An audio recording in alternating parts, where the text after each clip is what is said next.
worry about it because it's going to be on the Women in Action website. As soon as they get it to them, that is www.wia.org. WomenInAction.org will be having these online for you to view at your leisure, and your neighbors, and anyone else. I am misinformed. I am now more knowledgeable. WIABigSky.org. Thank you so much. Now you'll be able to see it. Our second presenter of the evening, representing Bozeman Deaconess Hospital. I'm very pleased to introduce Mr. Kevin Pitzer. He is relatively new to our area, relatively new to Bozeman Deaconess Hospital. As a former hospital administrator myself, I have congratulated their board of directors on this selection. He is very knowledgeable, and I'm sure you're going to enjoy his presentation also. Kevin Pitzer.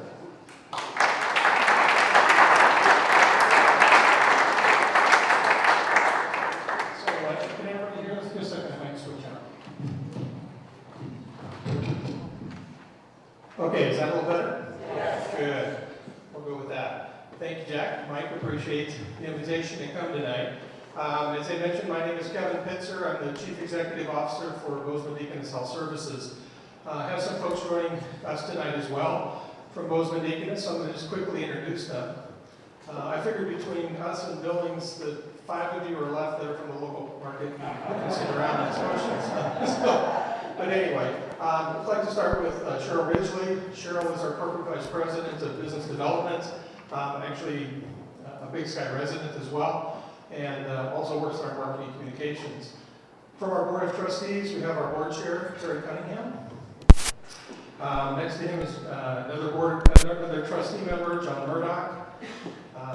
In the back of the room, we have Brian Brown, another trustee for Bozeman Deaconess, and then Julie Jackson, also one of our Board of Trustee members. So we appreciate them coming this evening.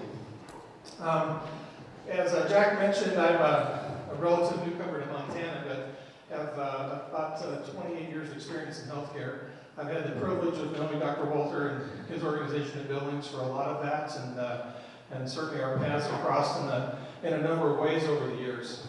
My entire career in healthcare has been spent at integrated delivery systems, starting within the Mayo Clinic. I was administrator both at Rochester and Scottsdale operations for a number of years. Also did a number of the rural health initiatives with the Mayo Health, with the Mayo Health Network up in the Midwest. But again, from integrated health, that means organizations that incorporate both certainly hospital operations, but more importantly, physicians and physician leadership integrated within that organization, but also including a continuum of service that may encompass residential, retirement services, skilled nursing, certainly other therapy services as well. Quickly, is the mic coming through okay? Yeah. We're going to get checked again. Sure.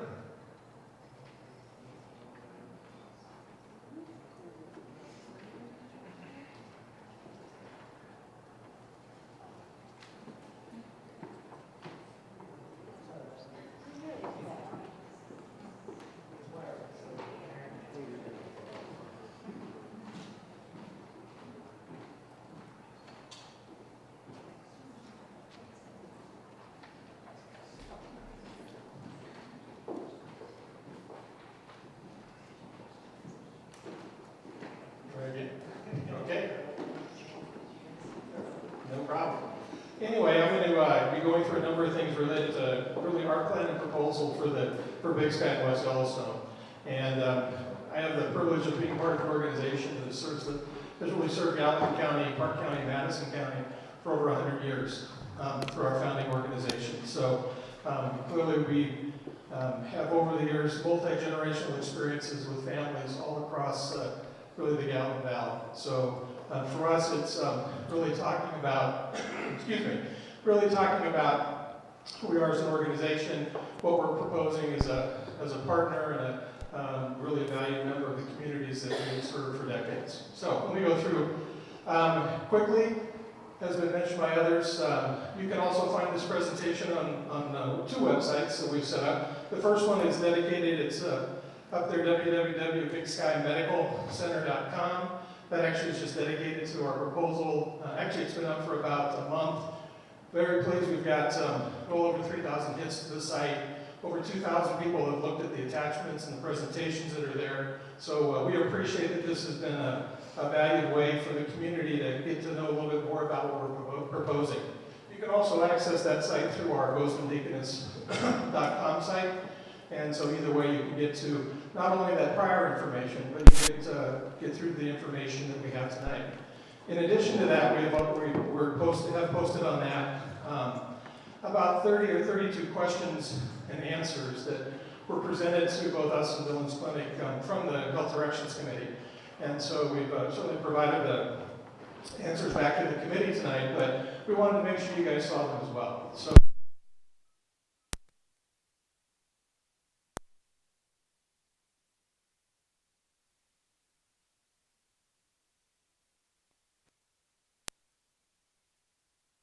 regularly throughout that, very extensive outreach services involved in those communities, oncology, cardiology, GI, neurology, rheumatology, neurology, really services that we provide to our shared patients within those markets.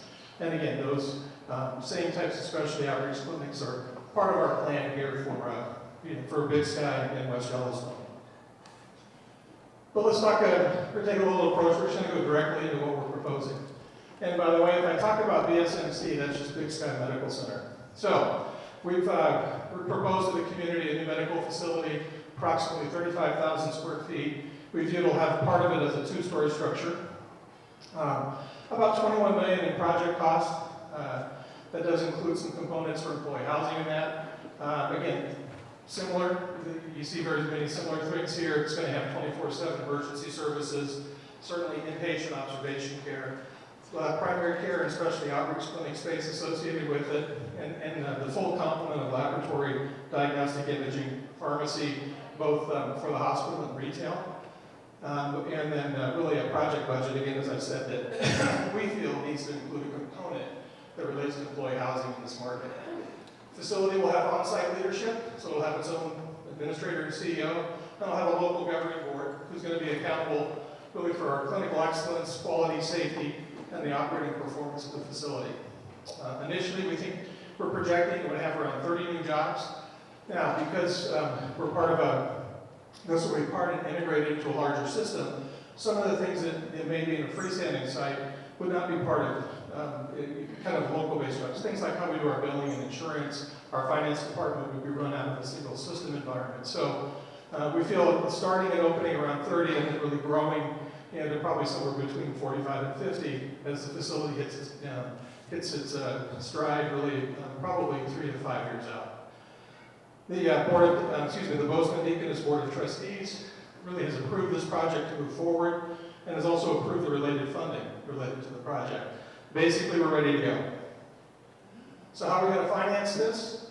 As many of you are already aware, that Bozeman Deaconess Health Services, our parent corporation, would be responsible for all financing and debt associated with the facility, and also required for the operation.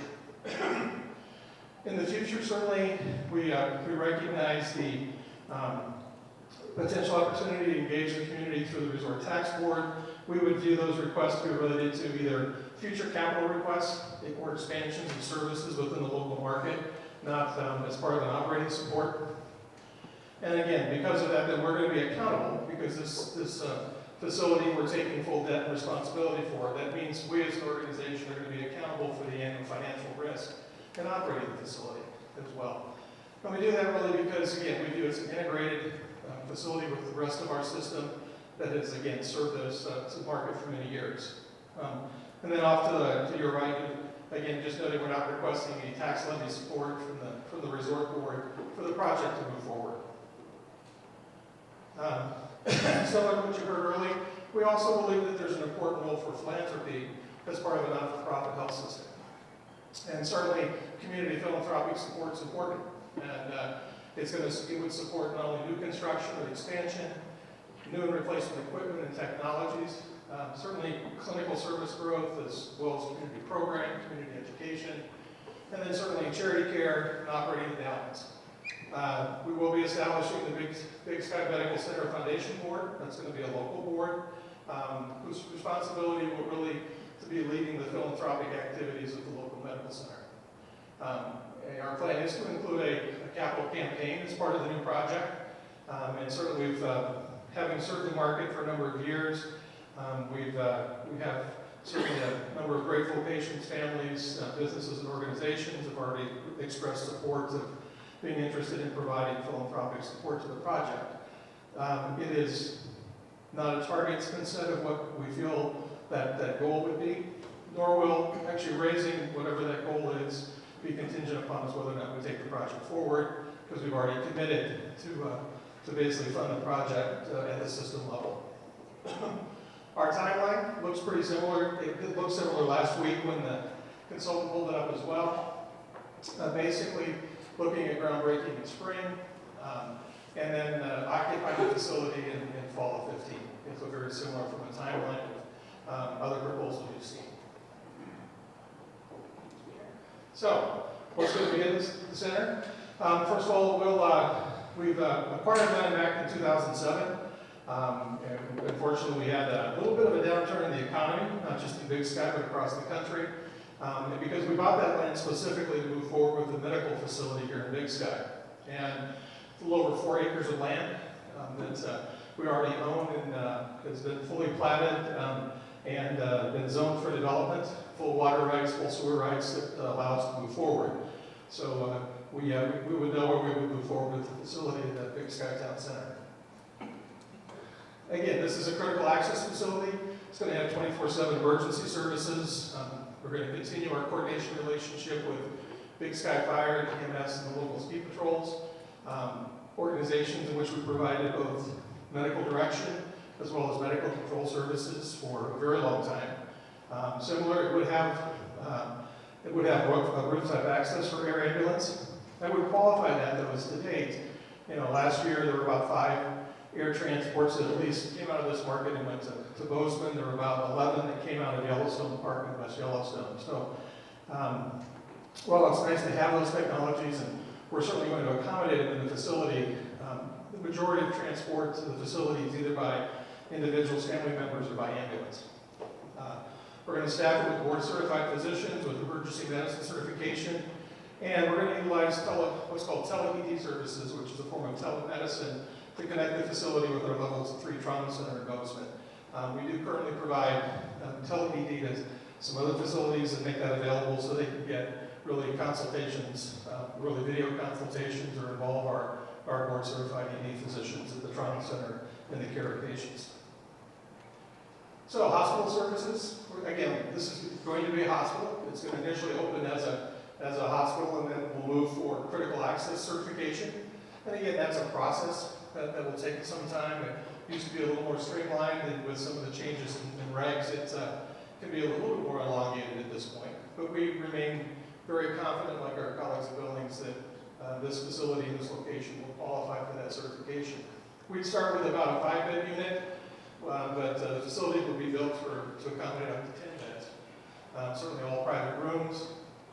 Inpatient acute care admissions. There's going to be patients requiring observation, who will be on a very short stay basis. And then once we're approved as a critical access site, the facility would also have swing bed services. And swing bed it really allows you to take in more extended care, almost like a skilled nursing facility, where individuals can come either for rehab or extended stays at the hospital. They're kind of outside of a traditional hospital setting as it would go through it. And again, very common in critical access sites, and I'm very confident certainly that's part of our colleagues' plan at Billings as well. And certainly as a hospital, it's going to have 24/7 nursing coverage. On-site imaging, general radiology, CT, ultrasound. We initially spec'd the facility to have a mobile MRI connection. Reality is it can be moved to really a permanent fixed location as well as part of that design. Certainly full range of laboratory services appropriate for the size of facility and primary care and clinic services. It will have a surgery and procedure suite in that. However, we view that that'll be for minor surgery procedures and diagnostic endoscopy and certainly trauma treatment as it goes forward. But fully licensed and fully certified OR as part of the facility. And then the primary care clinic will certainly be a part of this as well. Preventative continuing care, certainly acute medicine, sports physicals. This will all be connected, by the way, through electronic medical record as part of the Bozeman-Deaconess Health System. So the ability to access records for care received within our big site facility, if you're going up for specialty care, or unfortunately you need a higher level of hospitalization, will all be available for those physicians through really that electronic connectivity. We use a patient-centered medical home. Again, by the way, we're not unique in that regard, so do our colleagues in Billings. It really is a method that focuses on a more holistic approach to primary care delivery, utilizing care teams, and that's a really kind of a full continuum of management, specifically a lot of focus on chronic disease, but in some ways, the consultant described it last week as kind of like the old Marcus Welby days again, and I think that's probably appropriate, but it's actually Marcus Welby with a great team working with them that are all focused for care of patients and families. And then certainly alignment with our existing Big Sky Medical, our physicians and our providers. That's an important component of that. We have great relationships with those folks now, great referral, and we co-manage a lot of patients together, and we look forward to really continuing that relationship. Other services, occupational health, certainly as I mentioned, an integrated pharmacy with expanded retail coverage. There'll be pharmacy staffing on site with pharmacy tech support. And then certainly we'll have lease space available that perhaps other medical providers, if they wish to locate on the campus, can do so. Or we have that for future expansion of clinic space going forward. In addition, we'll be running specialty clinics out of our Bozeman-Deaconess Health Group, as well as inviting community physicians, specialty physicians for the area to do outreach within our facility. Initially, certainly we would slate cardiology, GI, and neurology. You see some of those fine physicians in those pictures there. But really, we work with more than 40 specialties through our existing health system. And we would certainly try to make that appropriate array available within the Big Sky market. The Bozeman-Deaconess Health System is a member of what's called the Seattle Cancer Care Alliance. This is a premier oncology alliance, really in the United States. It focuses not only on consultation, so things like e-consult or teleconsultations with some of the top oncology specialists in the country and the world. We do this through accessing services to the University of Washington, Seattle Children's, the Fred Hutchinson Cancer Research Center. So, very important relationship for us, and one we're proud to be a member of. So the connectivity, we've already talked about the electronic medical record system as part of really the overall integrated operation. We currently do a limited amount of telemedicine, certainly not as robust as our colleagues in the eastern part of the state, but it is an important and emerging technology that we've embraced as an organization. Teleradiology, we've done teleradiology for a very long time, and actually currently do teleradiology with a number of critical access facilities really across central and western Montana. In addition, we have LifeNet receiving, which really allows the proactive management of the cardiology patient. Again, a very accepted EMS technology, but it allows the patient to streamline, go directly to a cath lab versus stopping at an emergency department. So really takes that golden hour of individuals in cardiac distress and ensures they get to the cath lab as quickly as possible in Bozeman. Expanding primary care in West Yellowstone. And again, we're taking a little different approach. We've actually been a partner with Community Health Partners. That's a federally qualified health center, what's called an FQHC, that currently provides care in West Yellowstone, actually has for about 3 years. So it's primary care to local residents, has a sliding fee schedule available for qualified patients. Currently about 60% of the patients they see qualify for the sliding scale. The other 40% are commercial, Medicare, Medicaid patients. The current schedule in that facility, by the way, it's the only facility that's leased to CHP. It's 6 days a week during the summer season, 4 days a week other months. It is currently staffed primarily it is currently staffed with advanced practitioners, NPs and PAs. Also, they have nurse visits, behavioral health counseling at the site. And they have limited same-day urgent care availability. The reality is they're a primary care clinic and they usually schedule full, and so they do have limited, and that is a constraint in the local, in serving the needs of the local market. On site, they have general radiology, limited lab and drug case testing capabilities. We provide a lot of support to that particular site. We do the teleradiology for it. We're the lab courier. We do reference lab services. They've installed our electronic health record. So if you go to that clinic in West Yellowstone, those records are available to any Bozeman Deacons, physician, specialist, emergency department, or nurse in the hospital environment. We've also provided them with equipment and furnishings through our Community Connections van program. We do health fairs, community outreach with free health screenings within that market. So that's today. So going forward, our proposal for West Yellowstone is really to build on the success of that relationship. Step one is to continue that, and by the way, this is in the works at this point, is allow CHP to continue to receive some city support and subsidy for this facility, similar to what's being requested in the other proposal. But step two is really to partner with CHP to add part-time primary care coverage in West Yellowstone as an interim step. But step three is to recruit a full-time in-residence primary care physician that would become the primary care provider within that clinic and supplement that with advanced practitioner coverage within that market. So it really is evolving into a model with local-based primary care physician services and done in partnership with CHP.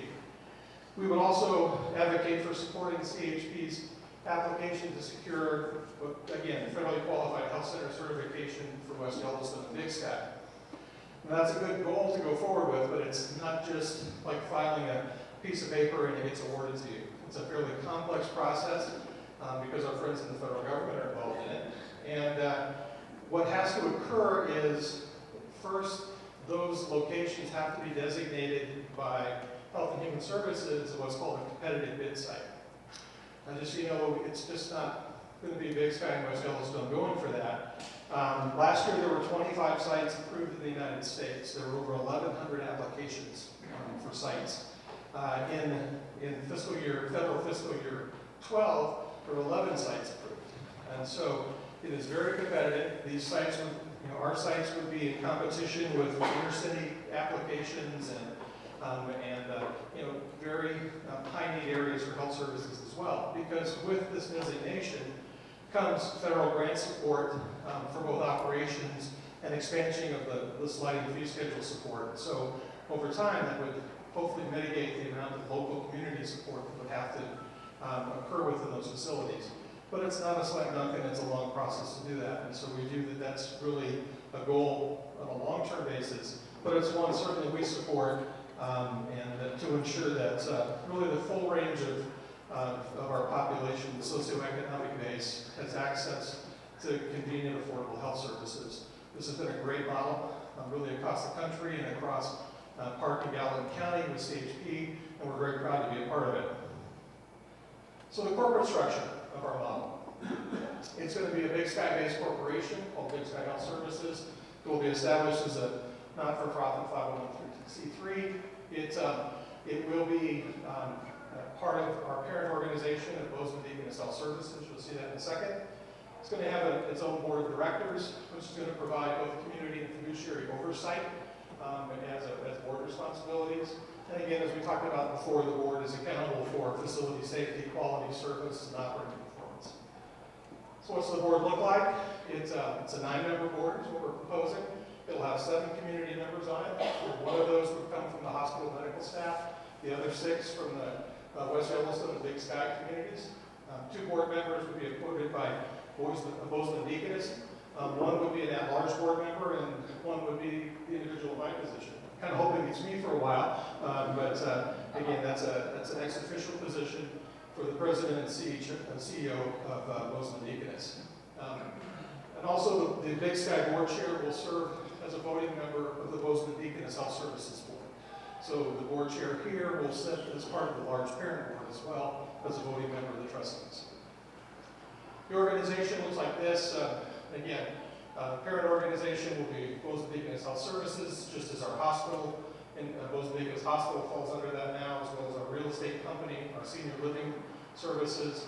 This will be a new branch off that tree with the Big Sky Services Board of Director and Big Sky Medical Center. In supporting these organizations is our foundations, both the Bozeman Deaconess and the Big Sky Medical Center Foundation. So community partnerships, provider partnerships, and relationships. We certainly heard clear messages last week when really through the community comment period with meeting with Howard Gershon, the consultant helping the committee, about the importance of recognizing the value and the appreciation and the commitments and contributions our current physicians and providers do within the Big Sky community. Dr. Daniels, Dr. Coyle, Dr. Dunn, and others. And so as we look at that, we value those as well. As I said before, these are people we've worked with for, in some cases, decades. We've worked with them with multiple generations of families in providing their healthcare services collaboratively. And we currently manage thousands of patients together, our active patients that are from the zip codes of Big Sky and West Yellowstone number in the thousands. And so we already have a very tight relationship with them. And so we're committed to that alignment and integration. And so we've had ongoing private discussions, just as they've had with others, and on each of them regarding how would they like to be part of Big Sky Medical Center. And certainly the options do include becoming part of our health group, professional services contracts, maybe a joint venture, medical leadership roles within our organization, or if they just wish to lease space in the facility and come on campus and run their existing clinics on campus. And even the extension of that, we currently provide recruitment assistance and other services to the existing practices here. So we're going to continue these discussions as they go forward. And I think in honesty from the response from those individuals in the community, that basically they're kind of waiting to see how this all settles out, because I think they have two exceptional choices of health organizations to become part of, and I think there's active interest to look at those options once a determination is made and going forward with the medical facility. So serving patients, another key message that came up last week in our community forum really dealt with how do we work with those individuals really on the fringe or those in lower socioeconomic groups and providing access to services. As a not-for-profit organization and an integrated organization, we certainly basically see all patients regardless of ability to pay as we move forward. However, to give you more detail on that, and again, you can see this if you pull it up, but there's a link on our homepage of the BozemanDeacons.org or .com site that takes you right back to our charity care financial hardship policies as an organization. Actually, this is what that form will pull up, and it talks about how we provide discounts for individuals based on the percent of income to the federal poverty level. And that ranges from at 150% of the federal poverty level, family of four about $35,000 a year in family income, it's 100% charity care or financial assistance. So they receive services with no out-of-pocket expense. Going up to about 250% of federal poverty level, that'd be about $60,000 for a family of four. The discount levels go between 40 to 50%. And then certainly in catastrophic situations where individuals may have actually higher income levels or may have greater asset bases that meets this policy, we really look at those in a one-on-one situation and very frequently give them some level of discounting or financial support because unfortunately healthcare is very expensive, and the amount of out-of-pocket responsibility that falls back on patients and families is increasing under kind of we see in redesigns and shifts in healthcare plans and health designs that put more consumer responsibility as part of that. And so it's a reality that we need to continue to be flexible and work very proactively with our patients. More detail there, though, if you'd like to. We also accept the Community Health Partners sliding fee scale. So if they qualify under the Federally Qualified Health Center, that qualification carries over to all of our facilities under Bozeman Deaconess, and we accept that fee schedule as payment in full for services. Just a little bit, and go back to 11 here, because our calendar is the best data I had. We had about 6,600 or 6,600 patient accounts in which we provided some level of financial assistance. That was almost 99% of everyone who applied and requested financial assistance under our program. There were about 95 accounts that didn't receive it. Unfortunately, it does require cooperation. People have to provide us information so we can make an assessment of qualification. About 93 of those don't, and unfortunately 2 fell out because they didn't meet the asset base. By the way, those 2 did qualify then for some catastrophic assistance because unfortunately the level of charges our personal responsibility had. And then because we're an integrated delivery model, this covers not only our hospital, ED, inpatient, outpatient services, but also services provided under the Bozeman Deaconess Health Group. And so again, receiving services and ensuring patients have access regardless of ability to pay. So the commitment to the community, really this is our community collaboration, and I can tell you probably can't read that because I barely can.